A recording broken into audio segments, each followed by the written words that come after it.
Hello friend, welcome secret success tutorial में। मैं हूं रमेश क्रेजा। आज हम लोग क्लास 9 साइंस का chapter number 1 matter in our surrounding, जो मैंने 2 पार्ट में डिवाइड किया है। आज हम लोग पार्ट 1 के बारे में पढ़ेंगे। पार्ट 1 के बारे में, क्योंकि ये चैप्टर जो है आपको इजीली आसानी हो जाए पढ़ने में, इसलिए मैंने 2 पार्ट में डिवाइड किया है। तो सबसे पहले मैटर। मैटर मतलब क्या होता है? Anything that occupy space and has a mass in field by sense is called matter. कोई भी चीज जो है अपनी कोई प्रॉपर जगह को ऑक्यूपाई करता है, प्रॉपर जगह जो है वो लेते हैं, उसको हम लोग क्या कहेंगे? मैटर कहेंगे। मैटर के बहुत सारे टाइप्स है, वो इसमें हम पढ़ेंगे ही, लेकिन ये मैटर के बाद में according to Indian ancient philosopher, जो हमारे पुराने फिलोसोफर है, उसके हिसाब से जो है मैटर जो है वो 5 पार्ट में डिवाइड किया गया है, जिसको हम लोग पंच तत्व भी कहते हैं। एयर है, अर्थ है, फायर है, स्काई है एंड वाटर है। Air, earth, fire, sky and water है। 5 चीज़ों से बना हुआ ये अर्थ जो है, जिसको हम पंच तत्व कहते हैं, वो एक वन टाइप ऑफ मैटर से ही है। तो characteristic of particle of matter में क्या क्या आता है? तो एक तो सबसे पहले it is a made up of a tiny particle. Tiny particle मतलब सबसे छोटा छोटा पार्टिकल होता है, छोटी छोटी चीज़ों से बना हुआ जो चीज़ है उसको हम लोग मैटर कहेंगे। Vacant space exist between particles, जो बीच में जगह होती है उसके बीच में भी छोटे छोटे पार्टिकल, छोटे मोटे पार्टिकल जो है वो अपनी जगह ऑक्यूपाई कर लेते हैं। Particles are in the continuous motion. कोई भी छोटा हो या बड़ा पार्टिकल जो है वो कंटिन्यूअसली अपने कोई ना कोई मोशन में ही रहेगा, चाहे कौन से डायरेक्शन में हो, वो अनदर मैटर, लेकिन उसका कोई ना कोई डायरेक्शन फिक्स रहता है। Particles are hold together by force of attraction.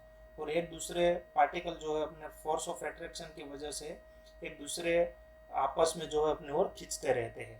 ये रहे चेंज ऑफ अ स्टेट, जैसे कि सॉलिड, लिक्विड एंड गैसेस। एक इजीली डायग्राम जो है आपको समझ में आ जाएगा, जैसे कि आई से it is one type of solid है, और वो 0 डिग्री पे जनरली क्या है, 0 डिग्री से वो मेल्टिंग करना स्टार्ट हो जाता है। 0 to 100 तक वो लिक्विड मतलब कि वाटर में कन्वर्जन हो जाता है, और इसके बाद 100 से अप जो होगा तो समझ लेना कि वो जो है गैसियस स्टेट में कन्वर्जन हो जाएगी। इसका मतलब वेपर स्टेट में उसका कन्वर्जन हो जाता है, जिसको हम लोग इवोपरेशन भी कहते हैं। और गैसियस स्टेट इन शॉर्ट, जो आइस के फॉर्म में कन्वर्जन था इसमें से लिक्विड, लिक्विड में से गैसियस, अब गैसियस को फिर से कंडेंसेशन प्रोसेस होगा तो वो लिक्विड में कन्वर्जन हो जाएगा। इन शॉर्ट रेन के फॉर्म में नीचे आता है, और 100 डिग्री से लेके 0 डिग्री के बीच में जो रहता है वो कूलिंग होगा।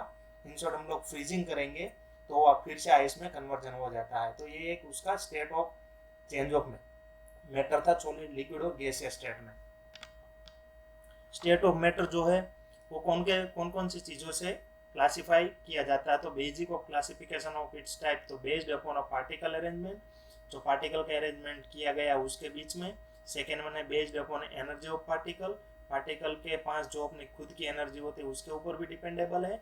Based upon a distance between particle, और जो दो या तो दो से ज़्यादा पार्टिकल के बीच में जो डिस्टेंस रहता है उसके ऊपर भी क्लासिफिकेशन जो है वो डिपेंडेबल है कोई भी मैटर का। 5 स्टेट ऑफ मैटर है। सबसे पहले है सॉलिड, सेकेंड वन है लिक्विड, थर्ड वन है गैस, फोर्थ वन है प्लाज्मा, फिफ्थ वन है बोज आइंस्टाइन कंडेंसेशन। शॉर्ट फॉर्म नाम बीईसी से ही हम जानते हैं। तो ये पांचों स्टेट के बारे में हम लोग सेपरेटली वन बाय वन पढ़ते हैं, ताकि क्या है हमें पढ़ने में आसानी हो जाए। ये रहे सॉलिड स्टेट है। जनरली देख के पता चल जाएगा कि आपस में कोई डिस्टेंस नहीं है, या तो दो पार्टिकल के बीच में कोई जगह नहीं है। तो अकॉर्डिंग टू डायग्राम हम क्या कहेंगे? फिक्स्ड मास है, वॉल्यूम है and shape, inter particle distance are least. मतलब कि सॉलिड स्टेट ऑफ मैटर है जो बीच में जगह एटलीस्ट होती है या तो नहीं होती है, मास भी रहेगा, उसका वॉल्यूम भी फिक्स रहेगा, और कोई फिक्स शेप के हिसाब से हम लोग उसको आइडेंटिफाई करते हैं। It is incompressible. Solid part को हम लोग कंप्रेस नहीं कर सकते। कंप्रेस यानी प्रेस करना, दबाना। मतलब सॉलिड पार्टिकल को हम लोग प्रेस नहीं कर सकते। यदि आप प्रेस करेंगे तो इसके ऊपर कोई इफेक्ट नहीं होगा। इसकी सॉलिड स्टेट की जो है हाई डेंसिटी होती है and do not have diffuse. Solid state density जो है उसकी भी हाई रहती है, और इसके हिसाब से उसका डिफ्यूजन भी नहीं होगा। Inter particle force of attraction are strong, और आपस में जो दो या तो दो से ज़्यादा पार्टिकल के बीच में जो फोर्स का अट्रैक्शन रहता है वो भी स्ट्रॉन्ग रहता है, इसकी वजह से तो सॉलिड जो है वो हार्ड रहता है।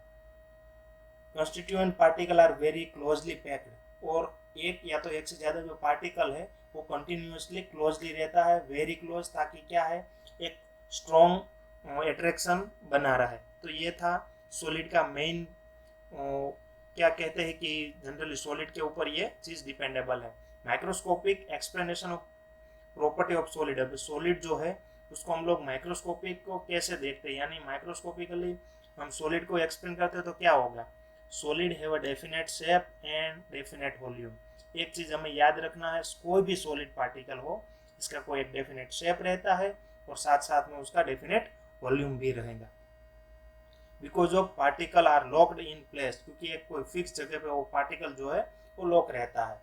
Solid do not flow easily because the particle can not move या तो slide past one another. Solid are not easily compressible because there is a little free space between particle. एक से ज़्यादा पार्टिकल जो है वो बीच में जगह कम रहती है, इसकी वजह से कोई भी पार्टिकल हो वो उसका मूवमेंट भी नहीं होगा या तो इधर उधर उसका कोई स्लाइड भी नहीं होगा। इन शॉर्ट सॉलिड जो है वो कभी भी हम लोग इजीली उसको फ्लो नहीं कर पाते हैं। सेकेंड वन है लिक्विड। ये डायग्राम है लिक्विड स्टेट का, जैसे कि वाटर है तो वाटर स्टेट के बीच में जो डायग्राम रहता है तो उसके हिसाब से रहता है। सेकेंड वन है लिक्विड। लिक्विड जो है वो जनरली क्या है, it has no fix shape but fix volume and mass. Liquid को कोई फिक्स शेप नहीं रहता लेकिन मास और वॉल्यूम तो रहेगा ही, क्योंकि मास और वॉल्यूम के हिसाब से हम लोग लिक्विड को आइडेंटिफाई कर पाएंगे। Inter particles distance are larger than solid. Solid की कंपैरिजन में जैसे कि आपको इमेज देख के पता चल जाएगा, सॉलिड स्टेट में जो क्लोज पार्टिकल्स था कंपैरिजन में हम लोग लिक्विड में देखते हैं तो डिस्टेंस थोड़ा रहता है कंपैरिजन टू सॉलिड, ताकि क्या है उसका डिस्टेंस के हिसाब से इधर उधर उसका मूवमेंट होता है। Almost incompressible. वैसे एक एंगल से देखा जाए तो सॉलिड की कंपैरिजन में लिक्विड जो है वो हम लोग कंप्रेस कर पाते हैं। Density is lower than solid and can be diffuse. ये डिफ्यूजन भी होगा और सॉलिड की कंपैरिजन में जो है उसकी डेंसिटी भी कम रहती है, बहुत कम रहती है, ताकि हम लोग उसको इजीली आइडेंटिफाई कर पाए। Inter particle force of attraction are weaker than solid.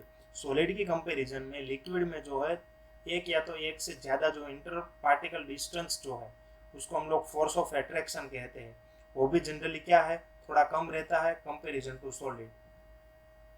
Constituent particle are less closely packed. और आप जैसे डायग्राम में भी देख रहे हो कि ये जो एक या तो एक से ज़्यादा डिस्टेंस जो है पार्टिकल के बीच में वो कम रहता है, यानी वो बहुत पार्टिकल कम की वजह से ही क्या है वो लेस क्लोजली पैक है कंपैरिजन टू सॉलिड।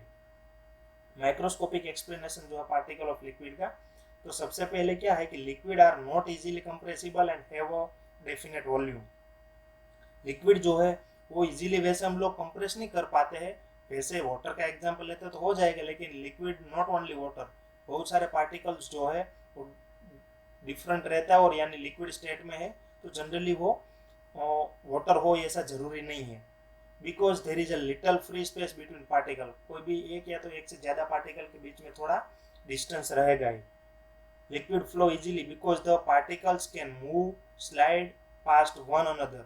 लिक्विड जो है वो हम लोग इजीली फ्लो भी कर पाते हैं, जैसे कि पानी को हम नीचे गिराते हैं तो उसका मूवमेंट हो जाता है, यानी कोई भी लिक्विड पार्टिकल है जैसे नीचे गिर जाता है तो उसका मूवमेंट इजीली होगा, क्योंकि पार्टिकल के बीच में जो है डिस्टेंस सॉलिड की कंपैरिजन में कम रहता है, इसलिए मूवमेंट जो है जनरली इसका होगा। थर्ड वन है गैसियस। ये रहा गैसियस का एग्जांपल यानी डायग्राम, जैसे कि बहुत गैप रहता है सॉलिड और लिक्विड की कंपैरिजन में, नाइदर फिक्स शेप और फिक्स्ड वॉल्यूम। एक चीज़ याद रखना है, गैसियस स्टेट जो है उसके बीच में वॉल्यूम जो है वो भी कोई फिक्स नहीं है, उसका शेप भी फिक्स नहीं है। Neither inter particle distance are larger. और comparison to solid and liquid gaseous के बीच में जो है डिस्टेंस जनरली ज़्यादा रहता है। हाईली इनकम्प्रेसिबल, और उसको हम लोग इजीली कंप्रेस भी कर पाते जैसे कि बलून है, बलून में हम लोग गैस भर देते हैं, बलून को हम प्रेस करो तो उसका इजीली हम लोग कंप्रेस कर पाते हैं। Density at least and diffuse. Solid और लिक्विड की कंपैरिजन में गैसियस में भी डेंसिटी बहुत कम होती है और इजीली वो डिफ्यूज भी हो जाता है। Inter particular force of attraction are weak. ये गैसियस स्टेट में जो है आपस में ये ज़्यादा पार्टिकल डिस्टेंस की वजह से उसका अट्रैक्शन बहुत कम होता है, ताकि क्या है वो सॉलिड और लिक्विड की कंपैरिजन में इतना स्ट्रांग नहीं रहता है। Constituent particle are free to move about, और जैसे उसका पार्टिकल जो है उसको भी इजीली आसानी रहती है आपस में इधर उधर मूवमेंट करने में। माइक्रोस्कोपिक एक्सप्लेनेशन है गैसियस स्टेट का। तो सबसे पहले है gaseous are easily compressible because there is a great deal to free space between particle. Particle के बीच में ज़्यादा जगह रहती है, ज़्यादा स्पेस रहती है, इसलिए हम लोग जैसे उसको कंप्रेस करेंगे तो पार्टिकल जो है वो इधर उधर मूवमेंट करेंगे। Gaseous flow very easily because the particle randomly move fast one another। Gaseous जो है वो जनरली इजीली फ्लो होगा और पार्टिकल जो है उसका रेंडमली मूवमेंट करेंगे, क्योंकि बीच में जगह तो जो है सॉलिड और लिक्विड भी कंपैरिजन में बहुत कम रहता है। Gaseous have identify shape and indefinite volume because the particle can move fast one another, मतलब कि इनइवेल्यूटेड। Comparison to solid and liquid gases जो है उसका कोई डिफिनेट शेप भी नहीं रहता है और वॉल्यूम भी नहीं रहेगा। इसलिए तो क्या है कि पूरे स्पेस में जो है वो एयर ही रहता है विदाउट एनी ऑक्यूपाई या तो विदाउट एनी डेफिनेट शेप या वॉल्यूम। कभी भी गैसियस या तो कोई गैसियस पार्टिकल है उसका हम लोग शेप डिसाइड नहीं कर पाते हैं। थर्ड वन के बाद हम लोग फोर्थ जो है प्लाज्मा, जिसको हम लोग नॉन इवेल्यूट भी कहते हैं। प्लाज्मा क्या है वो उसका एक डायग्राम भी अभी दिया गया है ताकि आपको इजीली समझ में आएगा। Plasma is an ionised gas, एक गैसीय स्टेट है जिसको हम लोग क्या कहते हैं, प्लाज्मा कहते हैं। Plasma is a very good conductor of electricity and is affected by a magnetic field. Magnetic field और it is a good conductor of electricity है। जैसे कि प्लाज्मा जो है उसमें से कंडक्टर मतलब कि इलेक्ट्रिसिटी इजीली पास हो जाती है और मैग्नेटिक फील्ड के ऊपर भी इसका इफेक्ट होगा। Plasma like gaseous have an indefinite shape and indefinite volume. Example ionized gas। Ionized gas जो है बहुत सारे गैस जैसे बल्ब में भी रहता है तो वो एक आयोनाइज्ड गैस के फॉर्म में रहता है, उसका शेप जो है इंडेफिनेट रहता है और वॉल्यूम भी इंडेफिनेट, ताकि जनरली क्या है हम जिसको हेलोजन के फॉर्म में कहते हैं, it is one type of plasma. तो प्लाज्मा की मेन प्रॉपर्टी क्या है, plasma have an indefinite shape and indefinite volume because the particles can move fast one another. Plasma में जो है बीच में जो है उसका गैप जितना रहता है उसकी वजह से मूवमेंट जो है वो ज़्यादा रहती है। In short indefinite shape and volume के हिसाब से प्लाज्मा जो है वो एक इजीली मूवेबल पार्टिकल हो जाता है। Plasma are easily compressible because there is the great deal of a free space between particle. Particle के बीच में जगह कम रहती है, इसलिए हम लोग गैसियस से भी ज़्यादा हम लोग इसको कंप्रेस कर पाते हैं। क्या है कि इसके बीच में स्पेस बहुत कम रहती है। Plasma are a good conductor of electricity, are affected by a magnetic field because they are composed of lens। जैसे कि कोई लेंस रहता है या तो ऐसे कोई चीज़ के बारे में बात करते हैं तो प्लाज्मा जो है वो एक गुड कंडक्टर ऑफ इलेक्ट्रिसिटी हो जाता है, ताकि हमें मैग्नेटिक फील्ड को आइडेंटिफाई या तो इंडिकेट करने में आसानी रहती है। ये रहे plasma. In short it is one type of light के फॉर्म में ही है, वो एक एनर्जी के फॉर्म में भी हम लोग कहते हैं, तो ये प्लाज्मा का एग्जाम्पल है। फिफ्थ वन है बोज आइंस्टाइन कंडेंसेशन, नॉन इवेल्यूटिव। नॉन इवेल्यूटिव जैसे शॉर्ट फॉर्म में हम लोग बोज आइंस्टाइन कंडेंसेट को BEC से भी पहचानते हैं। और BEC is a state of matter that can be arise at a very low temperature. बहुत टेम्परेचर कम होता है और उसकी वजह से ये मैटर में से फॉर्म होता है, तो ये बोज आइंस्टाइन कंडेंसेशन है। घबराना मत फ्रेंड्स, क्योंकि अभी इसके बाद उसका ही फोटो मैंने आपको इधर दिया गया है। The scientists who worked with the Bose-Einstein condensation received a Nobel Prize of their work in 1995। ये बोज-आइंस्टाइन कंडेंसेट जो है उसका वर्क की वजह से नोबेल प्राइज से उसको सम्मानित किया गया 1995 में, क्योंकि ये कोई छोटी मोटी चीज़ नहीं, बहुत बड़ी अचीवमेंट है केमिस्ट्री के लिए।